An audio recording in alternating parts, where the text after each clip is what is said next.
Better start extra innings. Feel free to call in and join us. You know the number 877 881 1053. Going to talk about Lance Lynn, going to talk about some other stuff.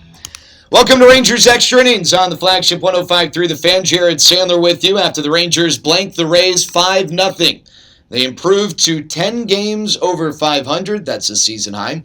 They've won 6 games in a row. That's a season high. And they're now tied with the Rays for the top wild card spot in the American League. After taking the opener of the series, the Rangers also guarantee, at minimum, a winning road trip. They're 4-0 to start this 6-game road trip. They got a chance to win the series with a win either tomorrow or Sunday. Would love to chat with you at 877-881-1053. 877-881-1053. A number of ways to listen. 105.3 FM. That's the traditional way. You can tune in on 1053thefan.com, the radio.com app on your smartphone listening device. We got the Facebook live stream going on the 1053 The Fan Facebook page. If you go to my Twitter feed at Jared Sandler, you can join the Periscope or YouTube feed. Just search for Sandler J1 on YouTube. We got it going all different ways. Would love to chat with you at 877-881-1053. That's the number to call and the number to text. I want to take a quick call and then want to get to our poll question. Actually, let me just read the poll question and then we'll get to the call.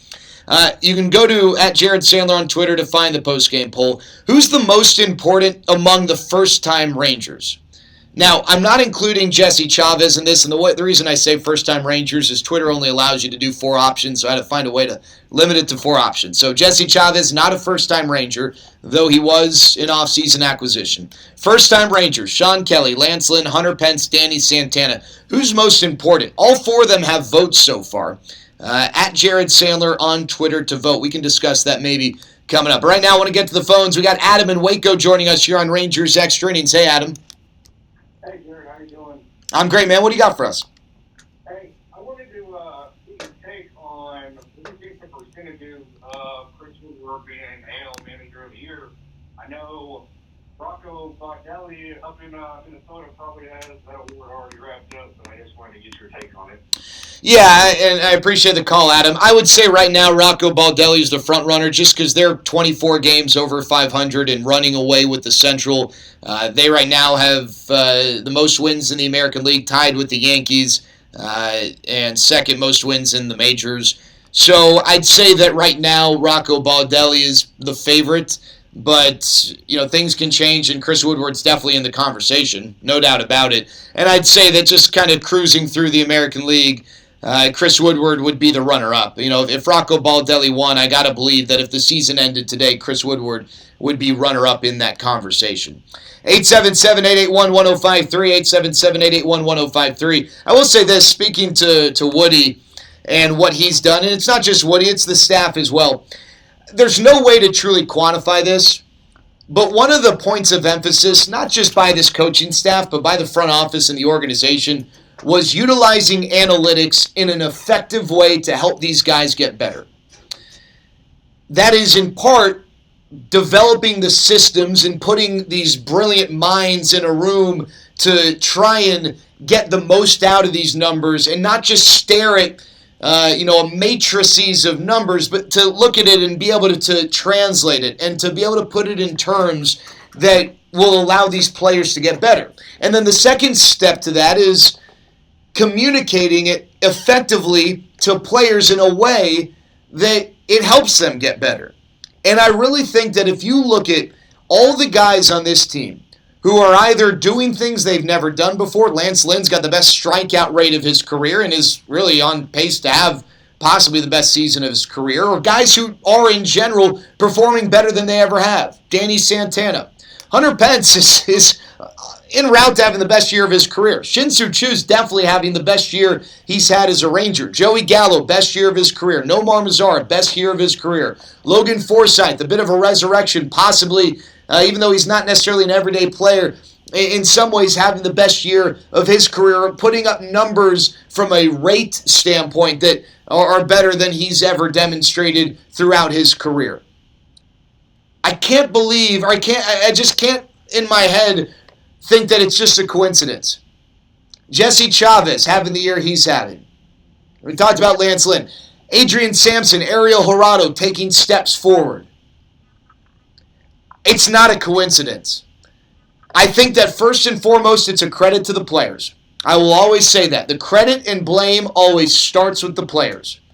But I think that the analytics movement, the data-driven player development, and by the way, if you want to learn more about this, there's a great book out by Travis Sawchik and Ben Lindbergh called MVP Machine. I encourage you to go out and buy it.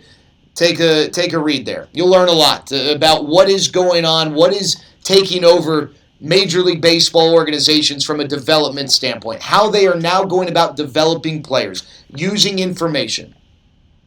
All right, this isn't the stuff like, oh, he's got a launch angle of 28, that's awesome. It's actual information that will help these guys. And that is what's happening right here. The Rangers had this information last year. I think they continue to learn how to utilize the information, and I think that Chris Woodward coming over from the Dodgers, an organization at the forefront of this. The Dodgers and Astros are the forefront of this data-driven player development. I got to believe that the experiences that he had there and using the information to help these guys like Justin Turner and Chris Taylor, turned their careers around with the Dodgers. Guys like Jock Peterson, whose career was salvaged.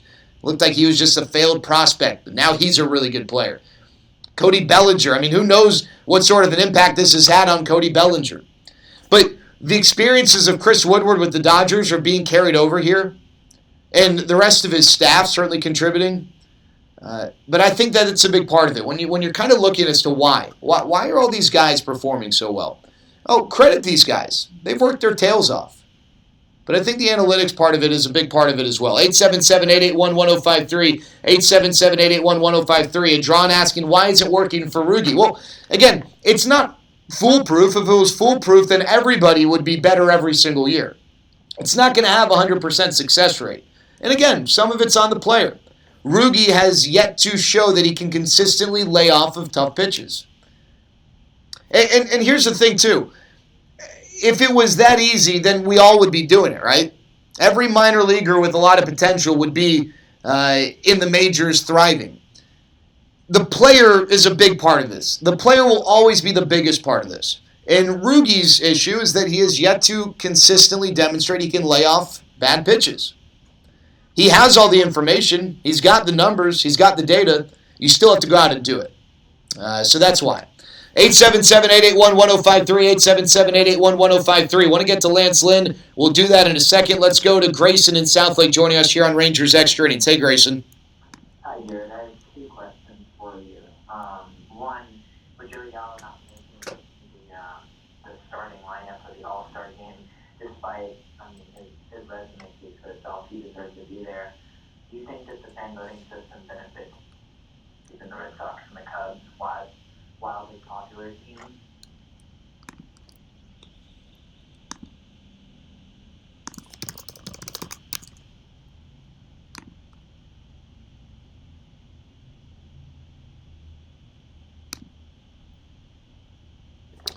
I appreciate the call, Grayson. Listen, the Red Sox didn't get a starting player, so there is a little bit of variance here. The Indians had Carlos Santana starting. The Indians aren't a huge fan base. And listen, Hunter Pence is a great story. I love Hunter Pence, but the fan voting got Hunter Pence in. He's having a great year, but JD Martinez, if you look at it, is arguably having just as good of a year. He's played more. The rate stats are very similar. Hunter Pence has him in OPS because of a better slugging percentage, but JD Martinez has 100 more at bats, and I think that there's something to be said for that. Fan voting works for and against you, but fan voting's why Hunter Pence is in there. You could make that argument. Are there years when it's Yankee dominated? Sure. And are there years when maybe a bunch of starters shouldn't be starters? I think that they got it right this year. And Joey Gallo not being a starter, listen, he's not a qualifier right now because he missed time. I think he should start. I understand why he's not starting. I think it would be a travesty if he's not an all-star. Whether he starts or not, okay, that's a tough conversation because he has missed enough games to where he's not a qualifier. But Joey Gallo needs to be an all-star. As far as the Rangers winning the division, The Astros right now are losing 1-0 in the eighth. If they lose, with the Rangers win, the Rangers will be 3.5 back. If you want my honest opinion, is it realistic? Is it possible? Yes, it's possible, and it's realistic. Crazier things have happened. I still don't think that it's going to work out that way. The Astros are beat up. They're playing their worst baseball of the year right now. They're going to get George Springer back. Jose Altuve's, is still kind of working his way back. Carlos Correa will come back, and the Astros are going to be big players of the deadline because they're win-right-now mode. They're not looking towards the next few years as their best years ahead of them. They're trying to capitalize on what they have right now, whereas the Rangers are still in a position where their best years are probably ahead of them. If over the next few weeks when the Rangers and Astros play 7 times, the Rangers win 6 of 7, then we can maybe readdress that. But right now, listen, focus on the division. Let's get excited about the division. Let's think that, hey, this is possible. I'm not saying not to think that, but if you were to ask me if it's, what percentage, I'd still say it's maybe 20%, probably a lot less than that. I still think that the wild card is the most realistic avenue. But I just think that right now the Astros are playing about as poorly as they'll play. I expect them to bounce back and turn things around. All right, 877-881-1053, 877-881-1053. Let's go out to Fort Worth. We got Brent joining us here on Rangers Extra Innings. Hey, Brent.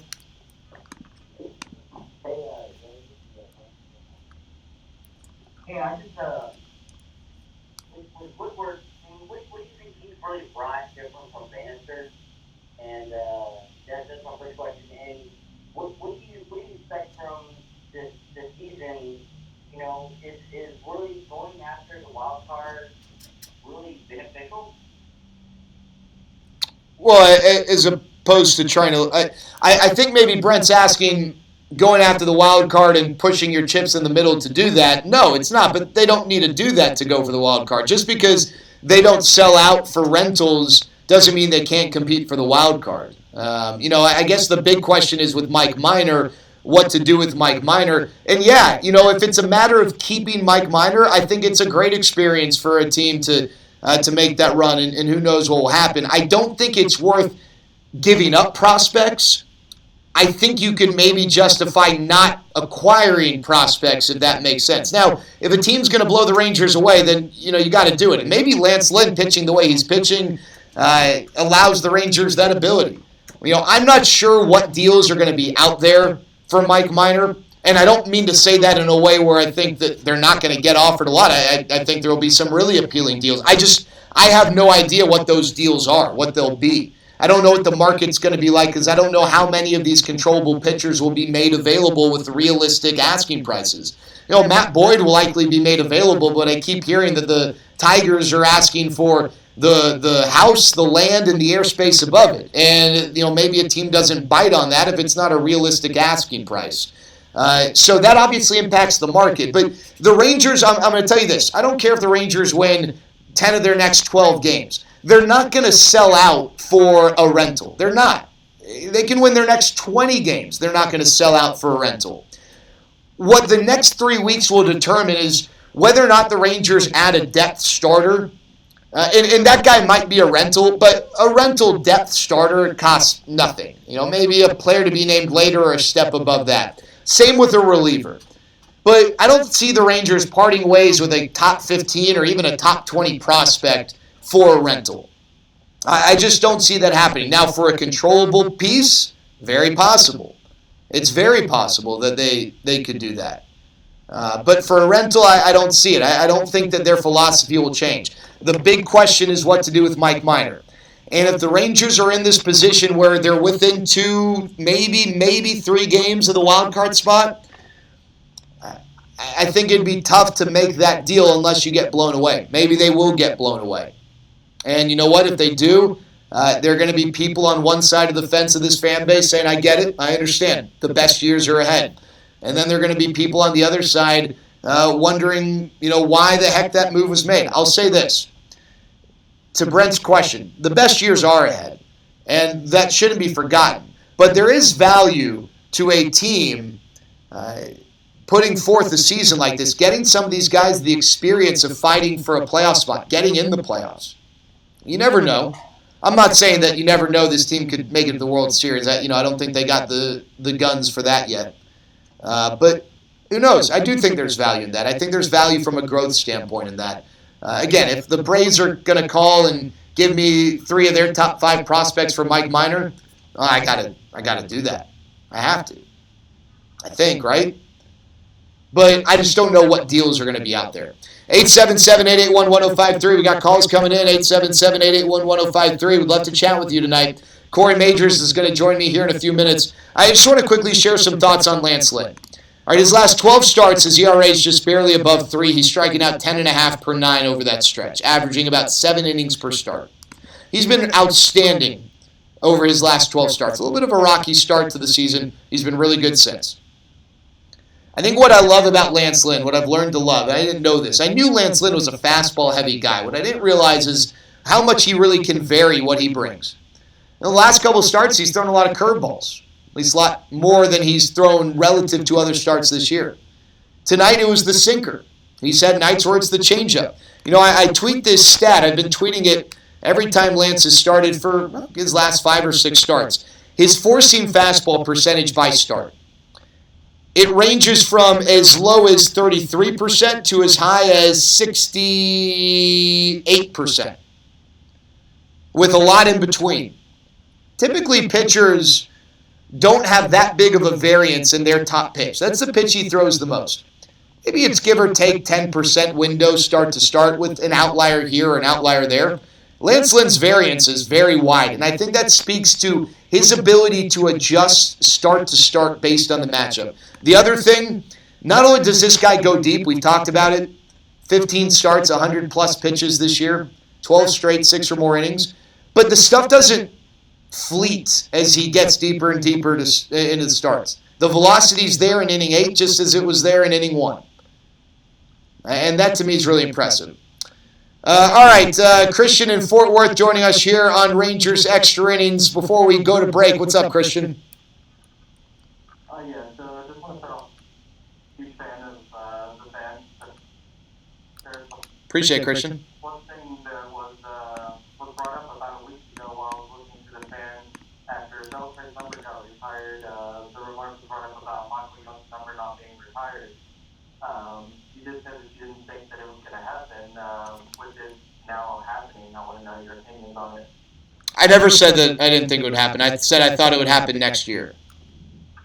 I just remember you saying, I mean, he's not Hall of Fame potential, but you didn't see him. Christian, I wrote an article on this a few weeks ago, how I think it's going to happen. So I don't know what. I don't think he's not a Hall of Famer. That's an objective fact. He's not going to be on the ballot anymore. So I don't know. Yeah, I love Michael Young. He's my favorite player of all time, but he's not going to be a Hall of Famer. But I never said that I didn't think his jersey was going to be retired. I said I didn't think it would happen until next year. Is that maybe what you're thinking about? Yeah, that does sum it up. Like I said, huge fan when trying to start a debate, but I do appreciate you clearing that up. Obviously, I'm knowing that I'm huge, I've been a huge fan of him since, way back. So I just wanted to address that. All right, yeah, I guess I'm confused what Christian's trying to address. On 1053thefan.com, we got a lot of stuff here, and before the announcement was made that his jersey was going to be retired, I wrote an article saying that it's time to retire Michael Young's jersey. I've never been off that bandwagon. I feel like I've been at the forefront. I don't think he's going to be a Hall of Famer because he didn't receive enough votes this year to stay on the ballot. So he's not going to be a Hall of Famer, but and I'm happy to tweet this, and Christian, just tweet me on Twitter. I guess that's the only place you can tweet someone, right? You can't tweet them anywhere else. Tweet me, and I'm happy to send you the article I wrote before the announcement was made about Michael Young's jersey getting retired. So I don't have any regrets. I think it's a necessary thing to do. Some organizations have a policy of, if you're not in the Hall of Fame, we're not going to retire your jersey. But when the Rangers retired Johnny Oates' jersey, that kind of went by the wayside. So if they're going to open the door to non-Hall of Famers, then Michael Young absolutely needs to be retired. One thing I did say was I don't think that it should be shared with Jim Sundberg. I think Jim Sundberg had a nice career, but if you look at the numbers, it's not even comparable. Michael Young is a step or two ahead of Jim Sundberg. But I appreciate Christian calling. I appreciate him being a Tolo. I guess maybe there's a misunderstanding because I've never been against Michael Young retiring, having his jersey retired. As a matter of fact, I've said that it needs to happen. I'm glad that it's going to happen. I didn't think it was going to happen this year. I thought that the Rangers would do it as a part of the first year of the new ballpark, but I'm excited it's happening this year because Michael never played in the new ballpark. So it's fitting that he'll have his jersey retired before the Rangers wave goodbye to this ballpark. 877-881-1053, 877-881-1053, the number to call. The number to text. You can find us on Facebook Live on the 105.3 The Fan Facebook page. You can find us on Periscope. Go to @Jared Sandler on Twitter. You can find us on YouTube @SandlerJ1 on YouTube for the YouTube Live. And, of course, radio.com app, 105.3 thefan.com, and 105.3 on the FM side. When we come back, we'll be joined by Corey Majors as we continue with Rangers Extra Innings on 105.3 The Fan.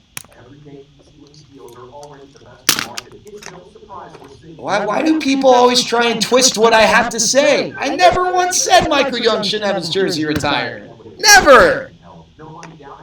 My goodness. What's the deal, Corey? I can't win for losing. I'm trying to be nice. I'm trying not to start fights. We say so many things, and some things get misread. I'm trying to be nice. I don't know why. Why does this happen? All right, happy to answer some questions. Let's answer some questions here. I guess so, man. I don't know what the deal is. No, I'm calm. I just think it's funny. I just think it's funny. I got work over the All-Star break. I wish I didn't. I think I got a Frisco game, but I don't know. I don't really take days off ever. This is why we can't have nice things. Well, you know, the Braves could, the Yankees could, the Astros could. You know, I know people maybe wouldn't be pumped about him going to the Astros. You know, the Phillies are kind of falling off. I don't think so. Don't know about the Cubs. I mean, Cole Hamels got hurt. Who knows, how that impacts things. Don't think the Dodgers would. A realistic start on the trademark, Marcus Stroman. You know, if you're looking for a controllable guy, Marcus Stroman, Danny Duffy, guys who probably wouldn't cost a ton. Stroman would cost more than, like, Matt Boyd within reason for controllable starters. I'd prefer Stroman over Duffy. I do think Gallo makes the All-Star team, yes. James, I think Beverly becomes a Maverick. I don't know if they have any Tier 1 guys who come here. And now the Dallas Cowboys have also joined the Soda team and made them their official weight loss program. So stop with the fad diets and do what truly works. Go to SodaWeightLoss.com and find one of their 7 locations nearest you. Let Soda state-of-the-art weight loss start helping you today and bring on the skinny. This is the exclusive home of Dallas Cowboys football. KRLD FM HD1, Dallas 4. Let's go, Cowboys. A radio.com sports station. Rangers get another win, and that is, I believe, 6 in a row now, Jared. The Rangers win 5-0 over the Rays. You're in extra innings with myself, Corey Majors from the KNC Masterpiece. We'll go till 1 o'clock in the morning and have a nice, fun time as we celebrate a Rangers victory again. And we got Jared with us to answer all of your questions. And, Jared, help me kind of connect this because we fight and discuss and debate so often pitcher wins as a statistic to say how good a pitcher is or how bad a pitcher is. And people are like, wins don't matter to a pitcher. It shouldn't because of so many other factors. However, look at Lance Lynn. Just the simple fact that he gives his team an opportunity to get a win, I think, is so important to what they do. And I don't know that because they know he's going out on the hill that they come out a little any differently, but he leads the team in wins right now. So how is that connected to what he's doing and what the rest of the roster is doing? Well, he's just been really good, and I think he does go deep, which always helps. I don't like pitcher wins as, the most prominent stat to measure someone's success by because, I think there was a stat as of 2 years ago over the 100 previous years when a pitcher had gone 7 innings allowing 2 or fewer runs. He'd only got the win like 52% of the time or 53% of the time or something like that. Or maybe it was over. It's in one of Brian Kenny's books. It was interesting, but it kind of demonstrates that, hey, they're and now that I think about it, it's definitely not over the last 100 years. I think it's since he determined a date, maybe the expansion era, maybe the DH era, whatever it was. It was a substantial period of time in which guys don't get wins at a high enough rate to really justify that. Mike Minor, for instance, has gone 7 innings allowing 2 or fewer runs 8 times this year. He's only gotten the win 5 times. Now, that's a start that's worthy of a win 6 or 7 times at least, if not all 8. With Lance Lynn, though, and I think what you find with guys who get wins, they usually get a little lucky from a run support standpoint, which that's out of their control, especially in the American League when the pitcher doesn't hit and contribute to that. And Lance Lynn has gotten good run support. He gets nearly 7 runs a game. So he's able to pick up wins. Yeah, did he deserve a win last start when he allowed 5 runs in 7 innings? Probably not. That's not a start where you're like, oh, that's a win. Now, when you really break it down, after he gave up those 5 runs early, he battled his tail off to give the team a chance to win, and he gets credit for that. Yeah, I heard JD talking about that. He was like, he didn't have his fastball command early on, and then but he's a competitive guy, and that's just the way he is. Yeah, so the win thing, it's tough. For some guys, it is representative of the year. Other guys, it's not. Jacob deGrom won the Cy Young with one of the best seasons in Major League history last year, and I think did he get to 10 wins? If he did, he barely got to 10 wins. Let me look. He went 10-9 last year with a 1.70 ERA.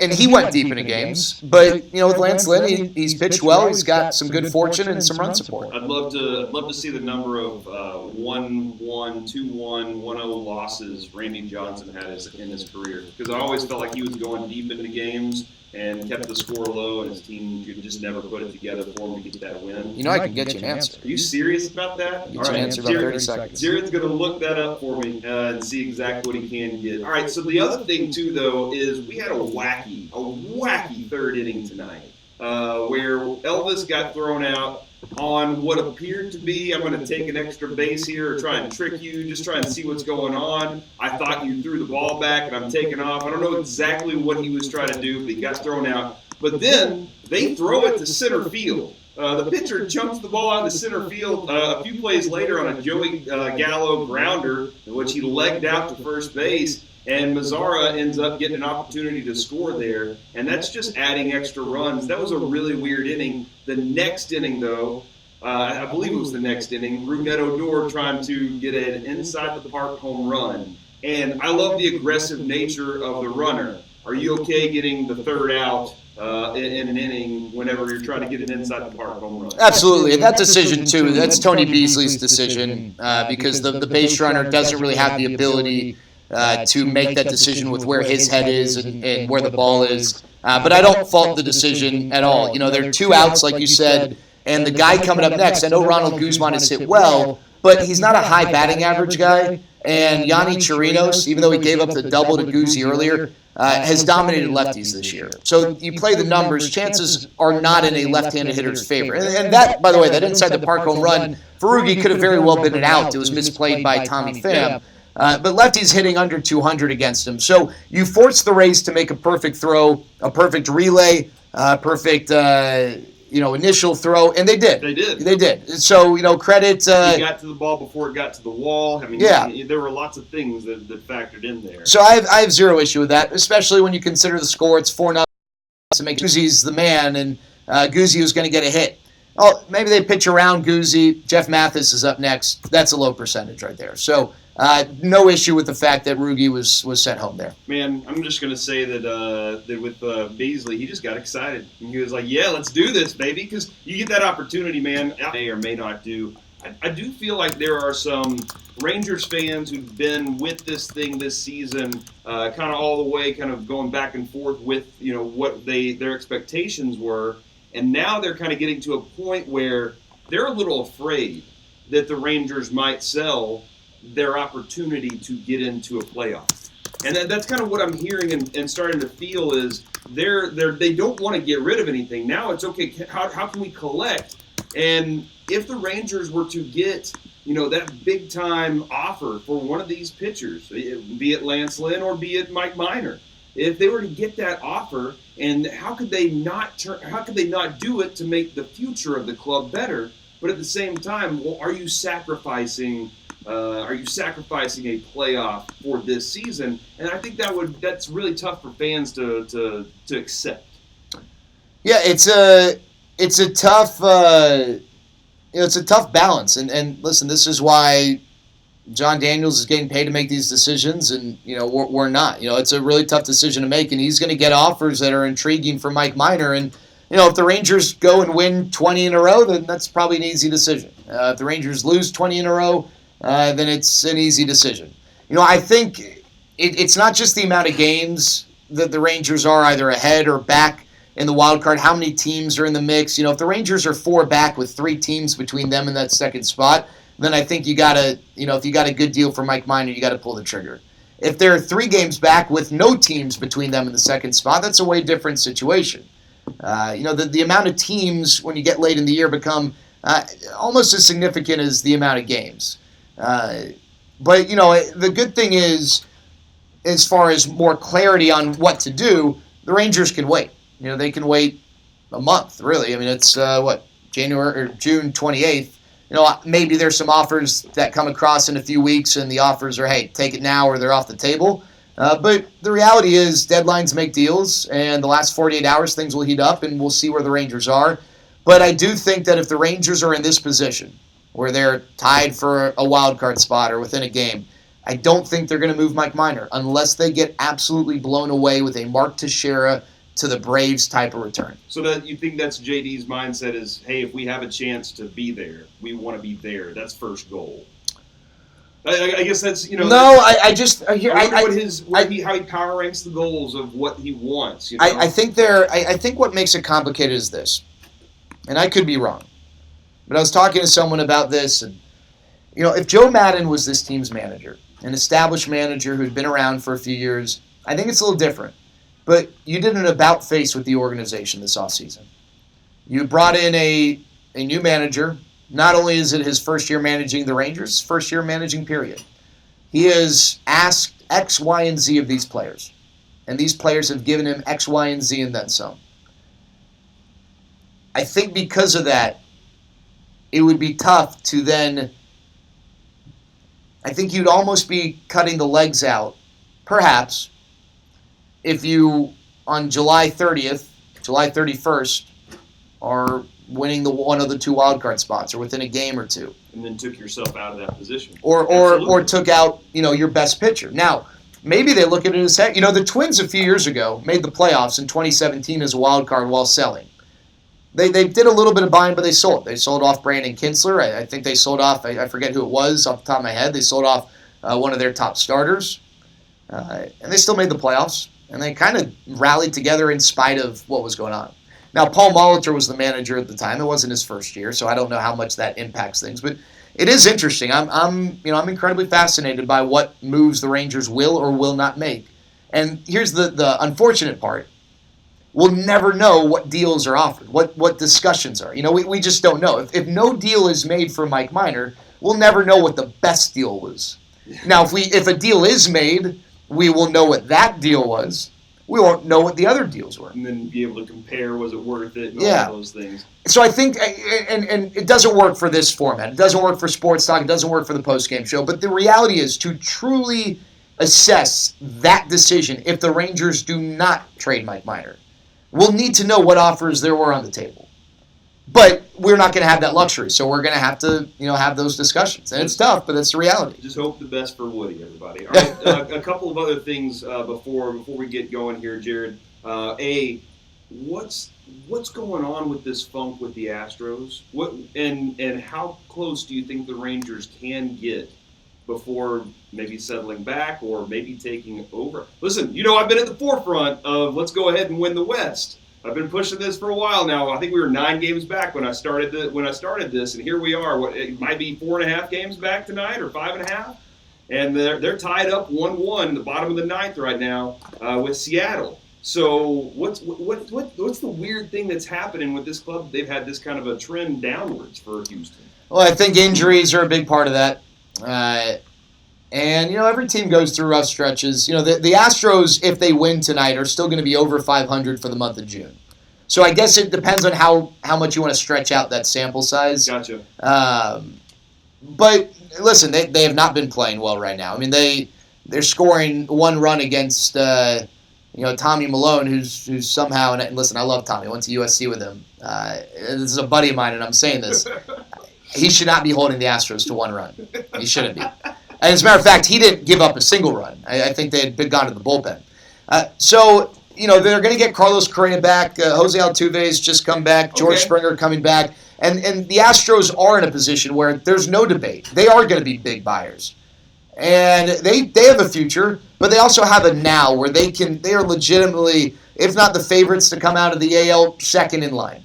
They're going to make the playoffs. And so they're going to be big buyers. And so they're going to get better. Do the Rangers have a chance? I would be silly to say no, they don't have a chance. I said 20% earlier. I think the number's probably mathematically below that. So I think emotionally, I raised it up to 20%. But I would be very shocked if the Rangers won this division. And you know what? That's not a knock on the Rangers. Because they have like a 3% chance to make the playoffs. Yeah, it's not a knock on the Rangers. They're not supposed to win this division. The Astros are still one of the 2 or 3 best teams in Major League Baseball. They're going through a rough stretch. Remember when the Dodgers won 100-plus games a few years ago? They also lost 10 games in a row at one point. Oh, man. It just these things happen. Over 162 games, weird, wacky, nutty things happen. And then lastly, before you get a big fun weekend ahead, and Sunday, I think, is something that's going to be a lot of fun, the game being played overseas. And tomorrow and Sunday, right? This weekend. Jared, as a soccer fan that I know that you are, the game is they're passionate about soccer over there. The passion that the players play with too is pretty remarkable. They score a goal, they go insane. Do you want to see baseball be baseball and a very staunch baseball game, or let it loose a little bit and let the kids play? Like, what kind of version of baseball do we want the rest of the world to see? I've always believed, Corey, that as long as you're celebrating your accomplishment or celebrating with your team, have fun. Now, we're not doing like tattoo with the Dallas Sidekicks and you get a double, and as you're giving the first base coach your shin guard, you're ripping off your jersey and throwing it into the stands, and the bat boy's bringing you a replacement jersey.